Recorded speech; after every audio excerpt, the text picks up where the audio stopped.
Hello दोस्तों, video में आपका स्वागत है। मैं हूं राकेश कुमार और आप देख रहे हैं GIS NCERT। दोस्तों, आज हम हल करने वाले हैं कक्षा 9 की गणित विषय की प्रश्नावली 9.2 के क्वेश्चन नंबर 4 से लेके क्वेश्चन नंबर 6 तक, और ये प्रश्नावली हमारी पूरी हो जाएगी। ठीक है, बाकी इससे पहले के जो क्वेश्चन है क्वेश्चन नंबर 1 से लेकर 3 तक, वो मैंने इससे पहले वीडियो में हल करके बताए हैं। अगर आपने अभी तक वह वीडियो नहीं देखी है तो ऊपर आई बटन पर आपको उस वीडियो का लिंक मिल जाएगा, आप लिंक पर क्लिक करके उस वीडियो को देख सकते हैं। ठीक है, तो चलिए आज की वीडियो को शुरू करते हैं।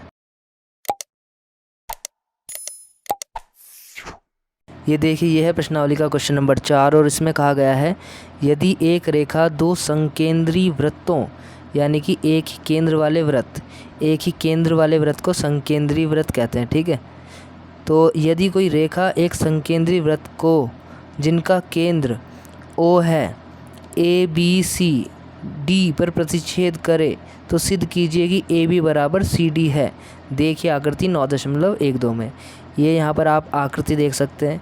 यहाँ पर दो संकेंद्रीय वृत्त है, एक ये रहा और एक ये रहा। संकेंद्रीय इसलिए कहा गया है क्योंकि दोनों का केंद्र एक ही है O। ठीक, अब हुआ क्या, यहाँ पर एक रेखा जाती है और ये रेखा इन दोनों वृत्तों को A, B, C और D पॉइंट पर काट देती है। तो हमें इसमें प्रूफ करना है कि जो AB है ये CD के बराबर है। ठीक है, तो चलिए इसका आंसर देखते हैं।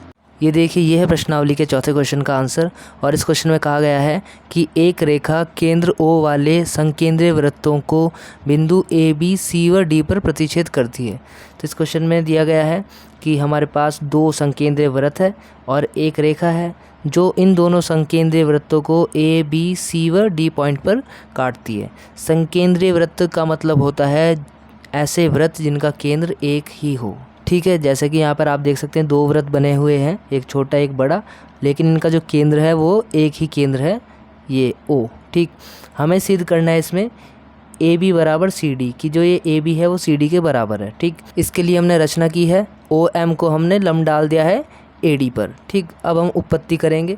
उत्पत्ति में लिखेंगे सबसे पहले, चूँकि केंद्र से वृत्त की जीवा पर डाला गया लंब जीवा को समद्विभाजित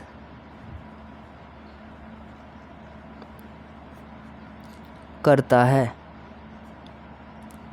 ठीक है, हमने यहाँ से लंब डाला, तो जब भी हम वृत्त के केंद्र से किसी जीवा पर लंब डालते हैं तो वह जो लंब है उस जीवा को समद्विभाजित करता है, दो बराबर हिस्सों में बांट देता है। ठीक है, इसलिए AM बराबर DM, AM बराबर DM हो गया।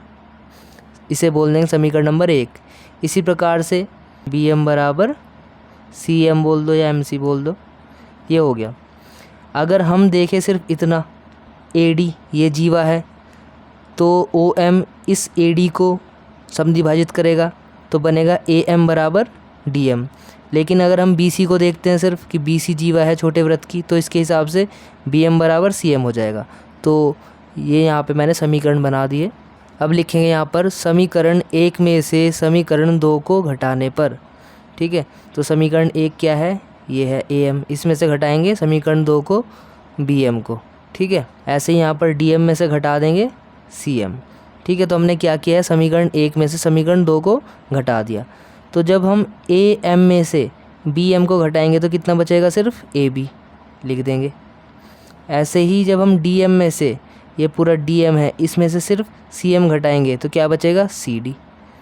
ठीक है, तो इस प्रकार से आप देख सकते हैं ये प्रूफ हो चुका है जो हमें प्रूफ करने के लिए कहा था, और ये क्वेश्चन हमारा कंप्लीट हो गया है। अब देखते हैं इसका 5वां क्वेश्चन। अब देखिए, ये है प्रश्नावली का 5वां क्वेश्चन और इसमें कहा गया है एक पार्क में बने 5 मीटर त्रिज्या वाले वृत्त पर खड़ी 3 लड़कियां रेशमा, सलमा और मनदीप खेल रही है। रेशमा एक गेंद को सलमा के पास, सलमा मनदीप के पास तथा मनदीप रेशमा के पास फेंकती है। यदि रेशमा तथा सलमा के बीच और सलमा तथा मनदीप के बीच की प्रत्येक दूरी 6 मीटर हो तो रेशमा और मनदीप के बीच की दूरी क्या है, ये हमें बताना है। इसकी कोई आकृति हमें नहीं दी गई है, तो जब हम इसका आंसर करेंगे उसमें मैं आपको इसकी आकृति दिखा दूंगा। ठीक है, तो चलिए इसका आंसर देखते हैं। अब देखिए, ये है प्रश्नावली के 5वें क्वेश्चन का आंसर। इस क्वेश्चन में 3 बच्चे हैं, रचना, सलमा तथा मनदीप वो एक सर्कल में इस तरीके से बैठे हैं। यहाँ पे रचना है, यहाँ पे सलमा है और यहाँ पर मनदीप है। रचना से सलमा तक की जो बीच की दूरी है वो है 6 सेंटीमीटर। ऐसे ही सलमा से मनदीप के बीच की दूरी है 6 सेंटीमीटर, ठीक है। और यहाँ से रचना और मनदीप के बीच की दूरी हमें ज्ञात करनी है, ठीक है।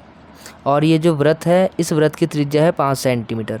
तो यहाँ पे लिख भी दिया है OR बराबर OS। जो ये OR है और ये OS है, ये त्रिज्या है, इसलिए बराबर है 5 सेंटीमीटर। फिर है RS और SM, ये 6 सेंटीमीटर दिया गया है, वो यहाँ पे लिख दिया, ठीक है। अब इसमें हमें रचना करनी है अपने आप से। हमने क्या किया है, ON लम डाल दिया है RS पर। इतना काम हमें खुद करना है, ठीक है। अब हम लिखेंगे उपपत्ति। उपपत्ति में हम लिखेंगे यहाँ पर सबसे पहले area of triangle ORS। ORS इसका क्षेत्रफल। ORS का क्षेत्रफल कैसे निकलेगा, इसके लिए हम लिखेंगे एरिया ऑफ ORP। ये जो ORP ट्राइंगल है इसका area plus area of triangle SRP। दो ट्राइंगल बने हैं यहाँ पे ORP, ये वाला ट्राइंगल, ठीक है। और एक है SRP। ये दो ट्राइंगल हमने यहाँ पे लिख दिया है कि ये जो ORS का एरिया है वो इन दोनों ट्राइंगल के एरिया के इक्वल है, वो यहाँ पे मैंने लिख दिया, ठीक। अब लिखेंगे ORP का एरिया हाफ गुना आधार। आधार क्या है, ORP में अगर हम देखेंगे तो आधार है OP। हाफ गुना आधार गुना ऊंचाई। ऊंचाई क्या है इसमें, RP, ठीक है। प्लस ऐसे इधर की साइड हाफ गुना, इसके हिसाब से देखेंगे आधार क्या है इसमें, ये है PS। हाफ गुना ऊंचाई क्या है, RP, ठीक। ये लिख दिया। अब इसमें क्या कॉमन है पूरे में, RP इसमें भी है, RP इसमें भी है, हाफ इसमें भी है, हाफ इसमें भी है। तो हाफ RP बाहर ले लेंगे हम, RP और नीचे हाफ, वो हमने बाहर ले लिया इस तरीके से। अंदर क्या बचेगा, OP प्लस PS, ये बच गया। RP तो देखो ऐसे रहेगा, नीचे 2 ऐसे रहेगा। OP और PS को हम लिख सकते हैं OS। यहाँ पे आप देख सकते हैं OP और PS पूरा बन गया OS, ठीक। अब इसको हम ऐसे लिखेंगे, जो OS है इसको 5 सेंटीमीटर लिख सकते हैं, ठीक है। तो हम लिखेंगे RP/2 और OS की जगह 5 हो गया, ठीक। ये बन गई समीकरण नंबर 1। अब लिखेंगे हम area of triangle ORS। ORS का क्षेत्रफल, इसको भी हम ऐसे निकालेंगे हाफ गुना आधार। आधार है इसमें RS, ये रहा, ठीक है। ऊंचाई है इसमें ON, जो हमने लंब डाला था, हाफ गुना आधार गुना ऊंचाई। तो हाफ तो देखो ऐसे रहेगा, ठीक। RS की वैल्यू है 6 सेंटीमीटर, ये लिख देंगे। ON की वैल्यू हम निकाल सकते हैं। ON की वैल्यू निकालने के लिए इसमें पाइथागोरस थ्योरम लगा देंगे, क्योंकि एक समकोण त्रिभुज है ये, ठीक है। तो इसको ऐसे लिख सकते हैं हम, ON को हम रूट में OR² माइनस RN का स्क्वायर। ये क्यों हुआ, ये हुआ पाइथागोरस प्रमेय से। जब आप इस त्रिभुज में पाइथागोरस प्रमेय लगाएंगे तो ON आप निकाल सकते हैं, ठीक है। तो लिख दिया पाइथागोरस प्रमेय से ON की वैल्यू ये आ जाएगी। इनको डिवाइड कर दो, 3 आ जाएगा, ठीक है। ये 3 ऐसे रहेगा। अंदर ये जो OR है, OR की वैल्यू हमें दी गई है, आप देख सकते हैं 5 सेंटीमीटर। OR बराबर 5 सेंटीमीटर है। माइनस RN, इसकी वैल्यू दी गई है, आप देख सकते हैं यहाँ पे, ये है R और ये है N, RN। अब देखो ये था पूरा 6 सेंटीमीटर और ये दोनों भुजाएं बराबर है, और यहाँ से हमने क्या किया, एक लंब डाल दिया। तो लंब क्या करेगा, इसको बराबर बांट देगा। अगर ये 6 सेंटीमीटर है तो ये 3 और ये 3 हो जाएगा, ठीक है। तो ये जो लंब डला है ये एक तरीके से माध्यिका का काम करेगा और ये इसको बराबर बराबर बांट देगा RS को, ठीक है। तो ये भी 3 हो गया और इधर भी 3 हो गया। तो जो RN है वो हम कितना लिख देंगे, 3, ठीक है। 3 का स्क्वायर कर दिया। फिर ये 3 ऐसे रहेगा, 5 का स्क्वायर 25, 3 का स्क्वायर 9। फिर ये 3 ऐसे रहेगा, 25 में से 9 गए, बचा 16, ठीक है। फिर ये 3 ऐसे रहेगा, 16 का वर्गमूल करेंगे 4 और 4 से कितना हो जाएगा, 12 मीटर, ठीक है। ये आ गया 12 मीटर। ये बन गई समीकरण नंबर 2। अब आप समीकरण 1 और समीकरण 2 को देखें, ये भी त्रिभुज ORS का क्षेत्रफल है और ये भी त्रिभुज ORS का क्षेत्रफल है। तो इन दोनों को हम बराबर लिख सकते हैं, ठीक है। तो ये काम मैं यहीं पे करके दिखा रहा हूँ। लिखेंगे समीकरण 1 व 2 से, ठीक है, दोनों को बराबर लिख लेंगे। 5Rp/2 बराबर 12। 5Rp बराबर 12 गुणा 2, 2 उधर जाएगा तो गुणा में हो जाएगा। 5Rp बराबर 24, Rp बराबर 24 और 5 आ जाएगा नीचे, तो Rp बराबर हो जाएगा, डिवाइड कर देंगे 4.8 मीटर। Rp निकल गया, लेकिन हमें तो Rm चाहिए, तो आधा तो निकल गया, तो Rm कैसे होगा, इसका डबल कर देंगे, पूरा कर देंगे, क्योंकि हमें पता ही है यहाँ से अगर ये लंब डल रहा है यहाँ पर तो ये बराबर बराबर हो जाएंगे। अगर Rp निकल गया तो उसका दुगना कर दो, Rm हो जाएगा, ठीक है। इसलिए Rm बराबर 2 गुणा Rp, तो 2 गुणा Rp कितना है, 4.8, इनकी गुणा कर लेंगे तो आ जाएगा 9.6 मीटर, ठीक है। ये हमारा आंसर हो गया। अब देखते हैं इसका छठा क्वेश्चन। अब देखिए ये है प्रश्नावली का छठा क्वेश्चन और इसमें कहा गया है 20 मीटर त्रिज्या का एक गोल पार्क यानी कि वृत्ताकार पार्क एक कॉलोनी में स्थित है। 3 लड़के अंकुर, सैयद तथा डेविड इसकी परिसीमा पर यानी कि इसकी बाउंड्री पर बराबर दूरी पर बैठे हैं और प्रत्येक के हाथ में एक खिलौना टेलीफोन है जिससे आपस में बात करने के लिए ले रखा है इन्होंने। प्रत्येक फ़ोन की डोरी की लंबाई हमें ज्ञात करनी है, ठीक है, कि जो खिलौने वाला टेलीफोन है उसकी डोरी की लंबाई कितनी है ये हमें बताना है, ठीक है। तो चलिए इसका आंसर भी देखते हैं। अब देखिए यह प्रश्नावली के छठे क्वेश्चन का आंसर है और ये इस प्रश्नावली का आखिरी क्वेश्चन भी है। इस क्वेश्चन में कहा गया है कि अंकुर, सैयद और डेविड 3 बच्चे हैं, इस तरीके से बैठे हैं किसी सर्कल में, ठीक है, और इनके पास एक खिलौना टेलीफोन है और ये इसकी तार है। तो अंकुर, फिर सैयद और फिर डेविड इस तरीके से बैठे हैं और बात कर रहे हैं आपस में। तो ये जो खिलौना टेलीफोन का जो तार की लंबाई है वो बराबर है, ठीक है। हमने इसको x मान लिया है, अंकुर को a, सैयद को s और डेविड को d मान लिया है और ये हमने x मान लिया है क्योंकि ये सभी बराबर लंबाई है इनकी, ठीक है।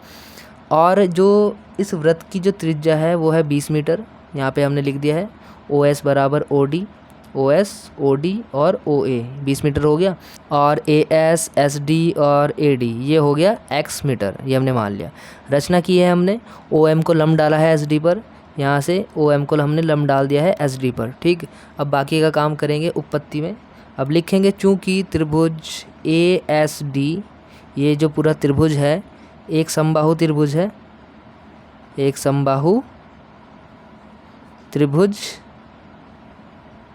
है। समबाहु त्रिभुज इसलिए है क्योंकि सभी भुजा बराबर है, सबको हमने x मान लिया है, ठीक है।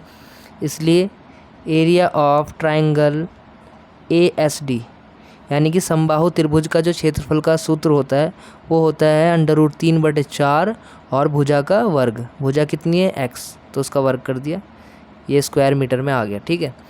अब हमें मालूम है चूँकि हमने OM को लंब डाला है SD पर, यहाँ पे हमने लंब डाल दिया, इसलिए ये एक क्या बन गया, समकोण त्रिभुज।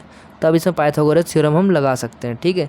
तो लिखेंगे पहले, इसलिए त्रिभुज OMD में OD बराबर हो गया 20 मीटर, ठीक है। और जो DM है, DM ये जो DM है ये कितना हो जाएगा, पूरा x है तो ये आधा आधा बढ़ जाएगा, ठीक है, x/2 और ये भी x/2, तो इसको हम लिख देंगे DM को हाफ ऑफ x मीटर, ठीक। तब पाइथागोरस प्रमेय से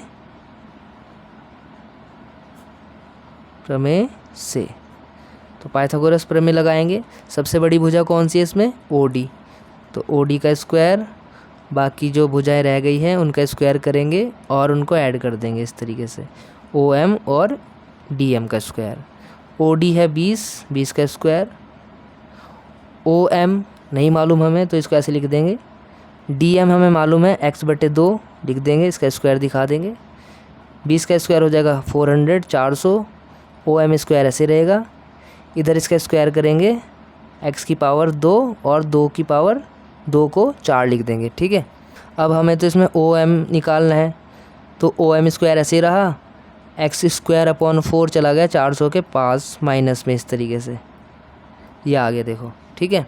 अब इसको सॉल्व कर देंगे, OM स्क्वायर ऐसे रहेगा, LCM ले लेंगे या क्रॉस मल्टीप्लाई कर लो, इसके नीचे 1 बना लो, 4 एकम 4 और इनकी गुणा करेंगे तो 1600 माइनस इनकी गुणा करेंगे तो एक्स स्क्वायर, ये आ गया। फिर हमें क्या करना है, हमें तो ओ एम निकालना है, तो यहाँ से स्क्वायर हटाओ, ये रूट में आ जाएगा इस तरीके से 1600 माइनस एक्स स्क्वायर अपॉन 4। ठीक, फिर इसको और लिखोगे आप, ओ एम तो देखो ऐसे रहेगा, ये तो रूट में रहेगा 1600 माइनस एक्स स्क्वायर।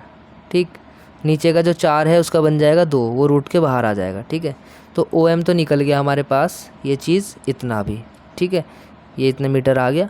अब हम निकालेंगे area of A S D का क्षेत्रफल निकालेंगे। ठीक है, ये देखिए यहाँ पे लिख रहा हूँ मैं, area of triangle A S D, तो फॉर्मूला 3 गुणा area of triangle S O D. ये देखिए हमने क्यों लिखा है, ये समझिए। हमें निकालना है area of A S D. ठीक है, और ये जो एरिया बना है ये 3 त्रिभुज से मिलके बन रहा है। कौन कौन से त्रिभुज, ओ एस डी। ठीक है, एक ओ एस डी, इसका जितना एरिया होगा उतना ही इसका एरिया होगा, उतना ही इसका, यानी कि 3 त्रिभुजों से मिलके बना हुआ है ये। तो इसलिए मैंने क्या किया है, यहाँ पे 3 गुणा ओ एस डी दिखा दिया। ये देख सकते हैं आप, 3 गुना area of triangle O S D या एस ओ डी बोल सकते हैं। ठीक है, ये हमने लिख दिया यहाँ पे। अब इसमें लिखेंगे ब्रैकेट में, चूँकि area of triangle S O D ये बराबर है area of triangle A O S के भी, और बराबर है ये area of triangle A O D के भी। ठीक है, ये बराबर है आपस में, तीनों के एरिया बराबर होगा क्योंकि वह एक क्या है, समबाहु त्रिभुज है। अब area of A S D हमने निकाला था शुरू में, √3/4 एक्स स्क्वायर। ठीक है, ये 3 ऐसे रहेगा। Area of S O D निकालने के लिए फॉर्मूला लगा लेंगे, हाफ गुणा आधार गुणा ऊंचाई। तो आधार आप देख सकते हैं इसमें, आधार क्या है इसमें, एस डी। ठीक है, ऊंचाई क्या है, ओ एम। ठीक, तो वही लिख देंगे यहाँ पे, एस डी गुणा ओ एम। ठीक, फिर ये चीज़ तो ऐसे रहेगी, √3/4 एक्स स्क्वायर बराबर 3 ऐसे रहेगा, ये 1/2 ऐसे रहेगा। एस डी को हम एक्स कह सकते हैं, ओ एम का हमने वैल्यू निकाली थी 1600 माइनस एक्स स्क्वायर रहेगी इसकी वैल्यू जो हमने निकाली थी, नीचे 2 ऐसे रहेगा। ये देखिए अभी ऐसे रहेगा। ठीक है, इसकी गुणा कर लेंगे अंदर 3 और इनकी गुणा हो जाएगी 2 दूनी 4, और ये एक्स ऐसे रहेगा, और ये 1600 माइनस एक्स स्क्वायर ऐसे रहेगा। इनको हम कैंसिल कर सकते हैं। ठीक है, बचेगा ये √3 एक्स स्क्वायर 3x, और ये रूट में 1600 माइनस एक्स स्क्वायर ऐसे रहेगा। अब यहाँ पर हम एक काम और कर सकते हैं, इस x से इस x को, अब यहाँ पर एक काम और कर सकते हैं, इस x से इस x स्क्वायर को हमने डिवाइड कर दिया है तो सिर्फ एक x बच गया। ठीक है, ऐसे ही हमने क्या किया, इस √3 से इस 3 को डिवाइड कर दिया तो यहाँ पे क्या बच गया, सिर्फ √3, क्योंकि हमें मालूम है कि अगर हम 3 को √3 से डिवाइड करेंगे तो यहाँ पे √3 बचेगा, क्योंकि 3 का मतलब होता है √3 इंटू √3, और इस 3 को अगर हम √3 से डिवाइड करेंगे तो क्या बचेगा, √3। ठीक है, इसलिए यही काम हमने यहाँ पे कर दिया, इस 3 को डिवाइड कर दिया √3 से, क्योंकि ये देखो नीचे आएगा डिवाइड हो जाएगा, ऐसे इनको भी हम डिवाइड कर सकते हैं। ठीक है, ये वैल्यू बच गई, और अंडर रूट में रह जाएगा 1600 माइनस एक्स स्क्वायर। ठीक, अब हम क्या करेंगे, दोनों ओर वर्ग कर देंगे, दोनों ओर वर्ग करने पर। ठीक है, तो इधर हो जाएगा एक्स स्क्वायर और इधर हो जाएगा 3 और ब्रैकेट में 1600 माइनस का एक्स स्क्वायर, ये ऐसे रहेगा, इनकी मल्टीप्लाई हो जाएगी 16 × 48। ठीक है, और इसकी मल्टीप्लाई हो जाएगी 3x स्क्वायर, ये एक्स स्क्वायर ऐसे रहेगा, ये इधर में आएगा प्लस में हो जाएगा इस तरीके से, 4800 ऐसे रहेगा, ये हो जाएगा 4x स्क्वायर, और ये 4800 ऐसे रहेगा। हमें तो x की वैल्यू निकालनी है, तो 4800 ऐसे रहेगा, 4 आ जाएगा नीचे, डिवाइड कर देंगे, 4 एकम 4, 4 दूनी 8, 1200, एक्स स्क्वायर बराबर 1200। हमें निकालना है x, तो स्क्वायर हटा दो, ये आ जाएगा अंडर रूट में। ठीक है, अब इसका वर्गमूल निकालोगे आप तो आ जाएगा 20√3 मीटर, तो यही इसका आंसर हो गया, यही डोरी की लंबाई है। ठीक है, तो इस प्रकार से करना था। तो दोस्तों आज की प्रश्नावली ख़त्म हुई, बाकी जो प्रश्नावली है वो हम करेंगे अगली वीडियो में। तब तक के लिए bye, take care, thanks for watching.